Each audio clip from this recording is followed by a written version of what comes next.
What makes me so special and stuff? A parapro is a special kind of teacher that helps one individual student. She just calmly said, come on, let's just take for a little walk. Well, am I really getting through? Am I making a difference? You Right. are. You're You making absolutely a are. massive difference. Hi, everyone. Good morning, good afternoon, and good evening. My name is Tyler McNamer, also known as Jody McNamer's son. And I am Jody McNamer, better known as Tyler McNamer's dad. And welcome to Questions About Autism, Answers That Work. In this little webinar series, we cover all kinds of topics that all relate to autism, whether it be meltdowns or teachers or peers or even diets and all that kind of thing too, even medication. We've even covered about that kind of stuff. Any kind of topic that relates to autism, we cover it with someone who has it, and for someone who cares for those who has it. Yeah. So this series has actually spanned over almost 10 years. This series has spanned over 10 years with hundreds of hours of helpful content, all dedicated to make autism much more workable. And that's our goal for AutismWorks, is to make it work. Yeah, and I think, to realize that, we're not doctors, we're not therapists, not accountants, attorneys, any of those things.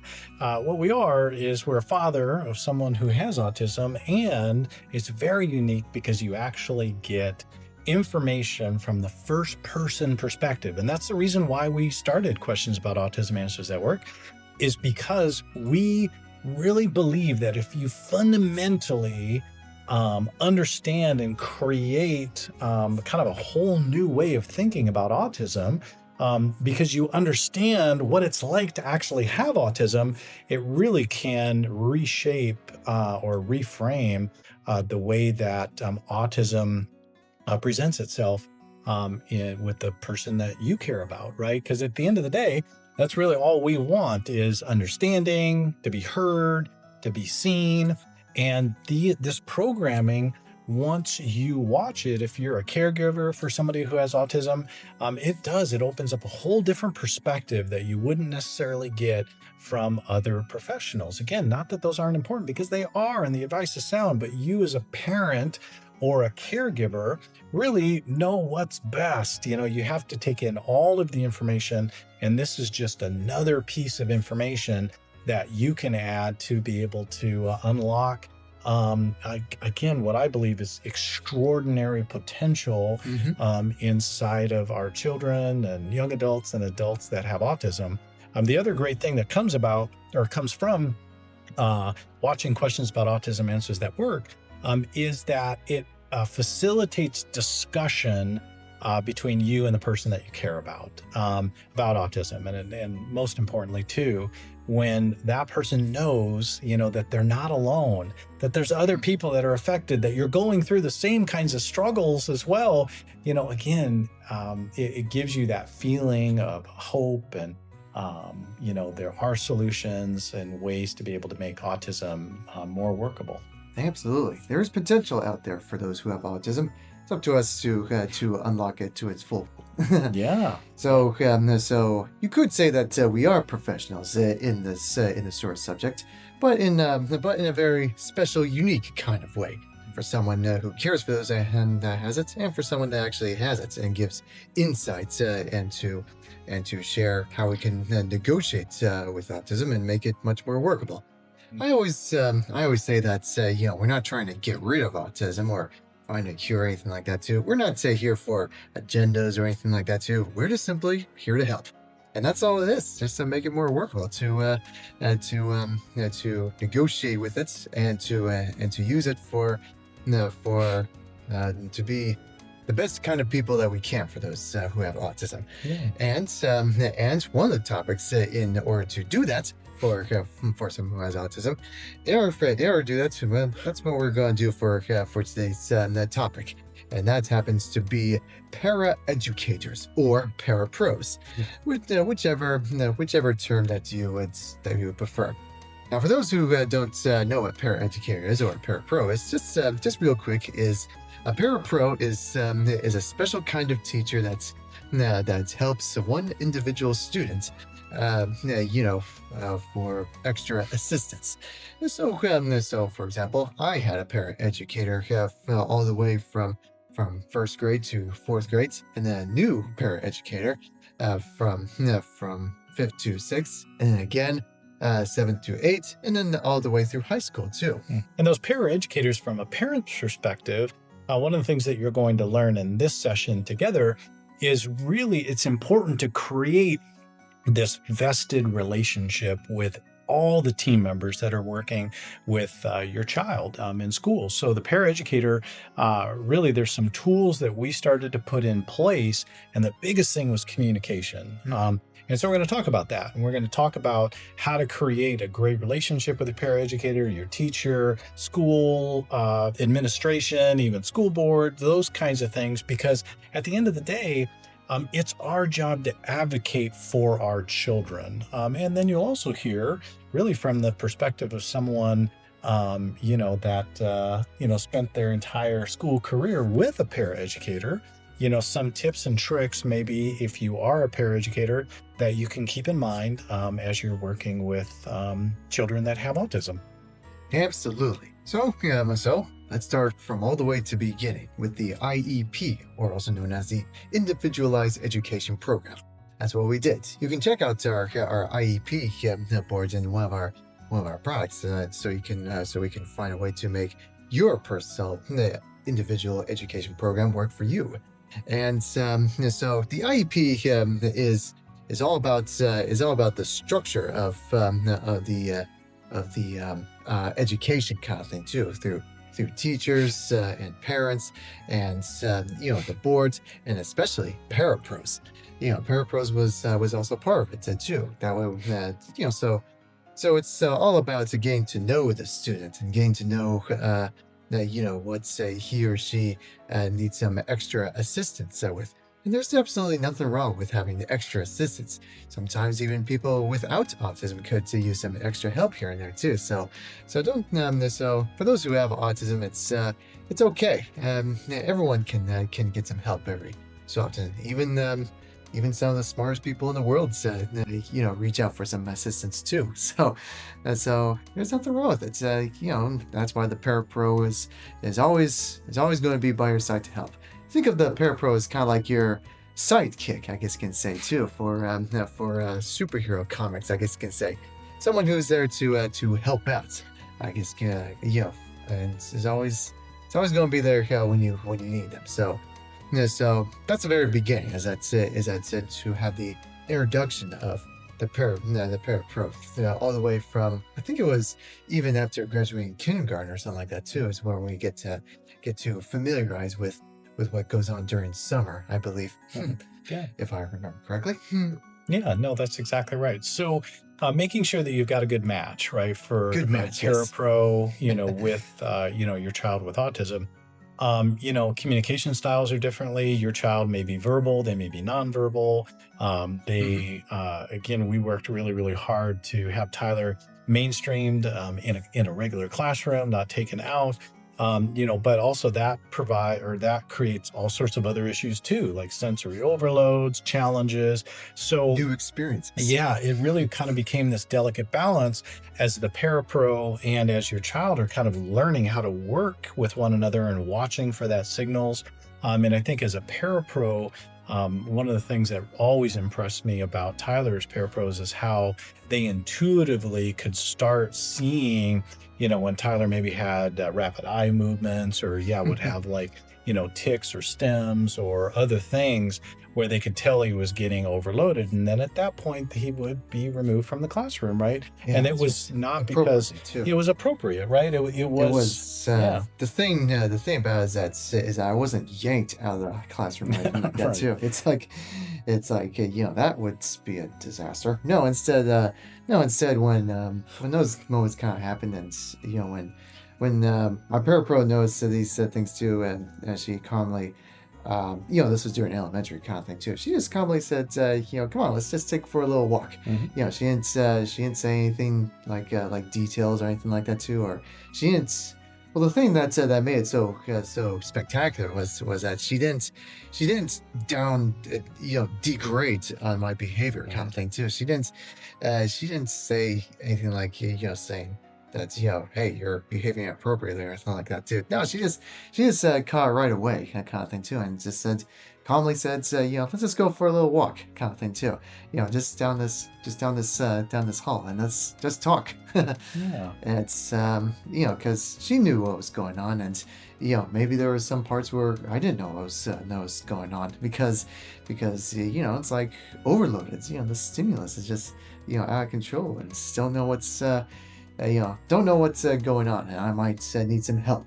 I need someone to not yank me with a cane, but had someone to say, calmly say, hey, let's just take a little break, and all that kind of thing too. And then when these kind of happens too, I went to a little speech therapy session kind of thing too. These special speech classes, and when it was appropriate time, we talked all about being an individual to say to yourself that I need a break. That's what I was looking for. Yeah, and yeah. so they'll start with the parapro saying that I know that Tyler needs a break, and then we went from there, from small steps to learning that you can say to yourself that you need a break when something's go wrong. It's okay to talk to your parapro saying, I'm having a little bit of a trouble here.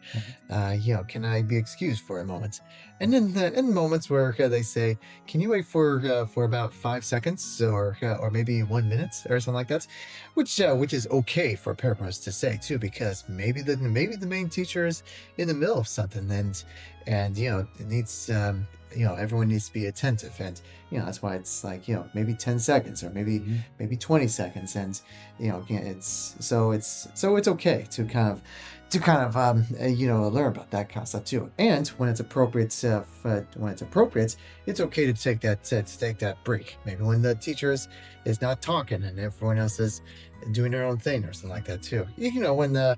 When it's appropriate time for to take a break for these kind of things too. It's all the timing and all that kind of thing.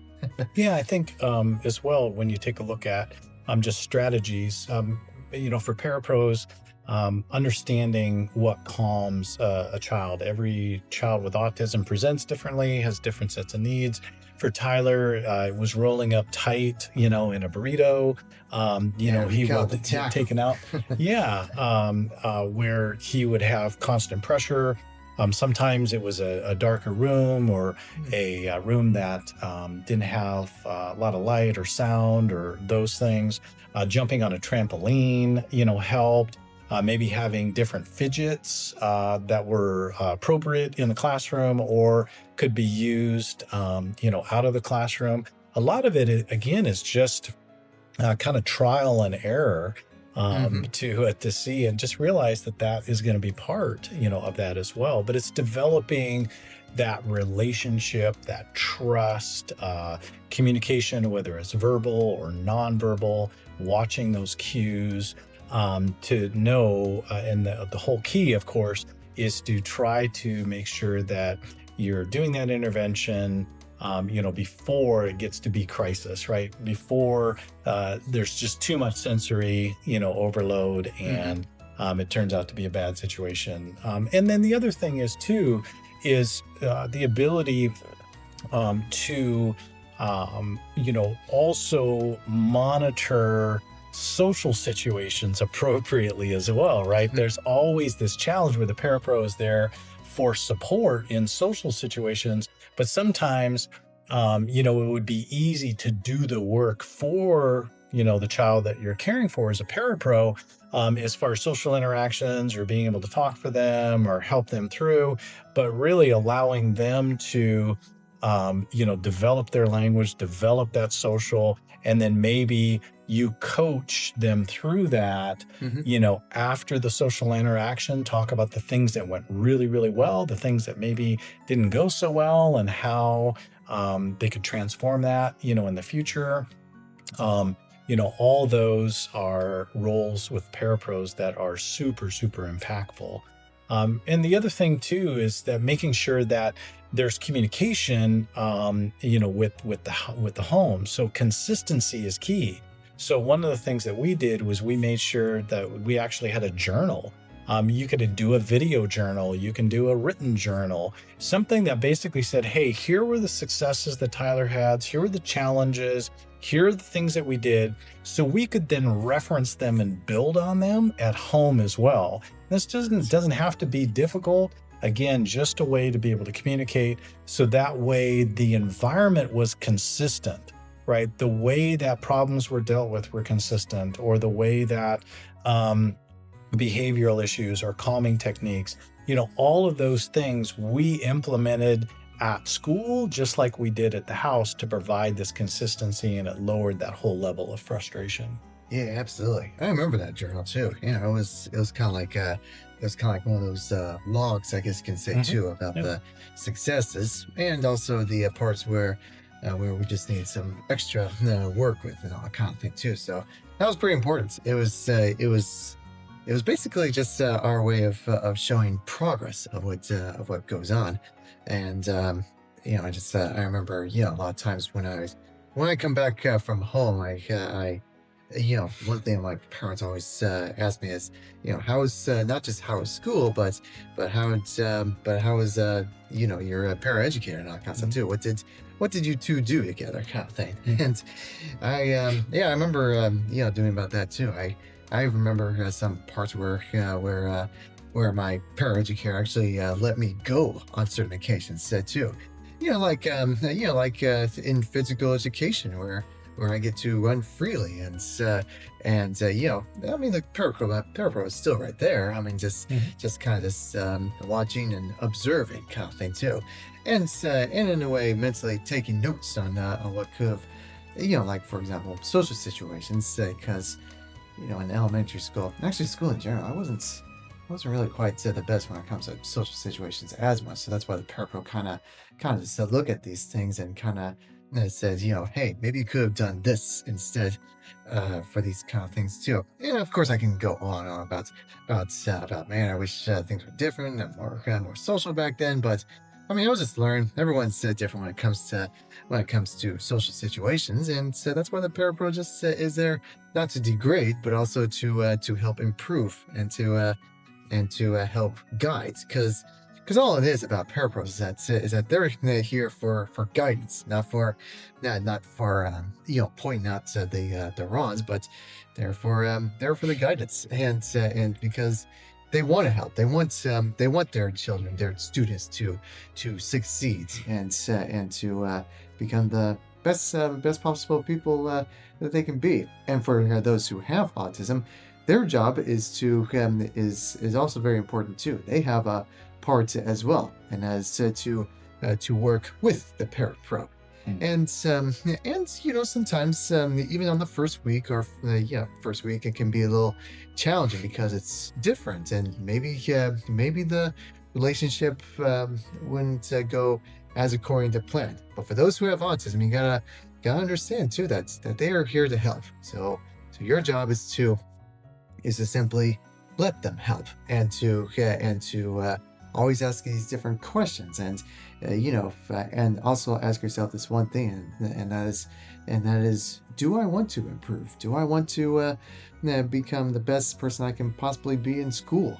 and it's a choice. It really is, and I would say confidently that the people with autism that have the highest success are all thanks to the teachers that they had during school, because they chose to work with them. They chose to be a team player, and that's why it's always very important for us to not only make this connection and to pair with the parapro, but also to have this unique kind of close relationship between student and teacher. Yeah, and I think, also too, Tyler brought out a good point, with the journal, is that it allow you to go back through and actually celebrate the wins. Absolutely. We spend a lot of time, maybe trying to correct behavior or wishing that things were different or whatever that may be. But I'm quite guilty of that. But we don't spend the time that we need to celebrating the wins. There's so many wins. There's breakthroughs that happen at school. Don't pass those things over, right? Celebrate those with the parapros. Celebrate those, with your child. Celebrate those yourself, right? Because, even the smallest things, right, can be celebrated. And then what that does is that just underpins and gives more confidence, not only the parapro, but also to, the person that you care about and yourself. Again, concentrating on the negative, there's, 10,000 things that we would love to try to correct, but man, what is there 1, 2, 3, 10 things that we can celebrate? And oftentimes too, as parents, there are some days where we're just hanging on by our fingernails. We'll go back through the journal and celebrate those wins and just say, wow, okay, look at the progress that we are making. We are definitely making progress. It is always important to not forget those comments too. We always can like to go back to the negative because that's pretty easy to go back to. But when you go back to the positives with the progress, it's always kind of worth celebrating. Like for example, when I learned how to keep my hands to myself and prefer handshaking, that was definitely worth celebrating over. and I didn't really have any physical contact afterwards. And of course, there's this thing where some people out there say that why can't, it's like, how come you don't really hug a lot of people or just physical contact? Is there something wrong with them and all that kind of stuff too? Is it because the school system forcing you to make handshakes? No, that's not the case. I chose to prefer handshakes because I was taught of the handshakes and afterwards I chose to primarily do the handshaking and all that kind of stuff too. I don't really give out much hugs and kind of keep my hands to myself and all that kind of stuff too. That's a choice, that's a choice that we all kind of make too. So the bottom line is that when I learned about the whole keeping your hands to yourself thanks to the parapro, that was definitely worth celebrating. Same with the other stuff that we did too, where we sit down and listen attentively to the teacher. That was also worth celebrating because one of the fidgets I had wasn't from my hands, but also with my feet. No, kind of stuff too. Sometimes even now, I always kind of do the same with my leg, where I'm constantly moving it up and down and stuff. That's kind of a thing too. To me, it's less obvious with the leg instead of the hands and all that kind of stuff too. And there's a saying where a lot of people, when they think of autism, they think of the hand motion. And yes, there are kids that do that kind of stuff too. And the teachers and parapros learn how to negotiate with the hand flapping and all that kind of stuff too. Maybe it can be underneath the desk and all that kind of stuff. But those kind of progress where you can learn how to save the fidgets for later. It's a whole idea of course you can still do the hands or the legs and all that kind of stuff too, but you can do it in a place where it's most appropriate, like maybe out in recess where you can move your body around and all that kind of stuff too. And I was just kind of thinking about those kind of moments where those small tiny progresses are the results of the parapro, but also because of personal decisions and choice, for these kind of things too. You want to. I believe that a lot of kids they really want to make their parents happy, but also want to make their parapros happy as well, because they're always going to be with you, and you want to do your best to make your best impression for these kind of things too. And parapros, they take notes. They notice the progress, and they also would help on the stuff that needs to be worked on. The most important thing too is that I've probably mentioned this before, but actually I haven't mentioned this part until now. So the parapros, they always they always, they notice these things that need work on, but they do it in a very welcoming kind of attitude. The only thing that my parapro did that was much more direct and all that kind of stuff is I do something when I know I knew better, like we talked about this, and you did it anyway, kind of thing. And that was a part where it's like, drawing the line, direct. It's like, you know better than this. I know you know better than this. Mhm. And it's true. I was kind of a bit of a troublemaker at school too, and we can go on and on about many crimes I've done in school, but now's not the good time to do that. Yeah. But that's so key is that the reason why my parapro was so direct and it works was because of moments where I knew better, and they knew I knew better, but it still did anyway. And that's why it's appropriate to remove yourself and then give a good, direct, firm understanding of why this is not appropriate. And because it can save you. It can save you for when you're an adult of these areas. So it's better to have these kind of conversations than to what they call it, sugarcoat it or clear coat it or something. But for these kind of areas too. So, and that's what it kind of came to mind too, as I was thinking back to these moments with my paraeducator. Yeah, and I think, clear, concise communication. Yes. Our children with autism typically are also very literal, as well. So you want to make sure that, you're using, the appropriate words. Eye contact, of course, is typically a challenge for sure. But, as parapros, you may think, am I really getting through? Am I making a difference? You Right. are. You're You making absolutely a are. massive difference. So, you will never know. Like I look at Tyler's parapros, right? And Tyler will say this all the time, that, he wouldn't be where he's at today, being an international best-selling author of 2 books, a speaker on the topic of autism across the country, owner of AutismWorks, without his teachers and his parapros. And I owe it to them. yeah, I I mean, owe it to them. it's extraordinary, and as a family, there's no way that we couldn't have done that without a vested relationship. And so as a parapro, as teachers, as parents, really work hard. You're all on the same side of the table, right? You're all working towards the same goal, which is to raise this beautiful human being to be a productive, amazing contributor to society.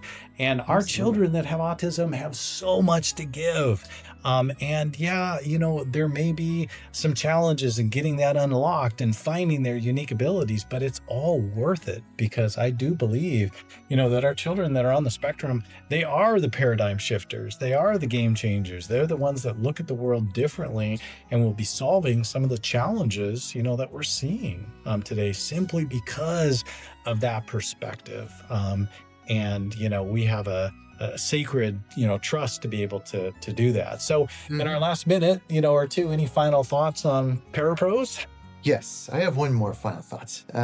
So there's this one moment where I have realized that all the other kids don't have their parapros.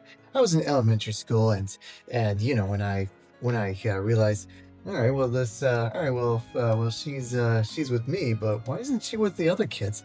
It's kind of like it's just my way of saying I don't want to like hog her for all to myself, because I kind of want to share. It's like I learned. See, when I was in elementary school, I learned this important thing called sharing and stuff, and I was kind of making that to the best of the extremes. But yeah, so I was there, and I asked my parapro, saying, how come the other kids don't have their parapros? Is this normal? That kind of thing. It's like why what's going on? What makes me so special and stuff? And she brilliantly said to me, she told me, I am here for all the kids. I just enjoy hanging out with you the most. And it works. But not only that did work, and she didn't just say it. She actually showed that she really was for the other kids. And she was, she would go go to different tables and helping the other kids, and I saw that. I saw the other kids getting the help as well. Those who do not have autism and probably weren't at the same IEP as I was, and I saw my parapro kind of helping with these other kids too. And it's true, she was telling the truth, and also part of the truth is that she enjoys hanging out with me too. So yeah, that's what kind of made me realize that this is okay. Seeing that she's able to help other kids as much as she's helped with me, and that just makes me feel like I really am part of the school, and just and saying that I'm no different than other students. Just need some extra assistance here and there when the time was needed. Yeah, yeah. So thank you very much for spending some time with us talking. And again, thank you to the teachers, the parapros, the school administrators, principals, vice principals. I mean, everyone that's involved in raising our beautiful children. We know that the world that we live in has increasing challenges. And so just want to know that we appreciate that, we respect that. And again, it's why we continue to produce content to hopefully make autism more workable, that parents can use this. And so if you're a parent, if you're a caregiver, or somebody that has autism, and you haven't already purchased Questions About Autism Answers That Work, I highly encourage you to do that. It's kind of like the Netflix of autism. There's literally hundreds of hours. Yeah, we basically made our own streaming service at this point. Yeah. 10 years, hundreds of hours of content. Yeah. All on different topics of autism. And we, wrestle some of the challenging ones, right? Like depression and eating and Anxiety. food and anxiety, all those things. And so, for the price, it is such a great value. And again, your ability to be able to watch this with the person that you care for, to be able to spark that conversation, to help them not feel so alone, to have you not feel so alone, it really is invaluable. So I encourage you to do that.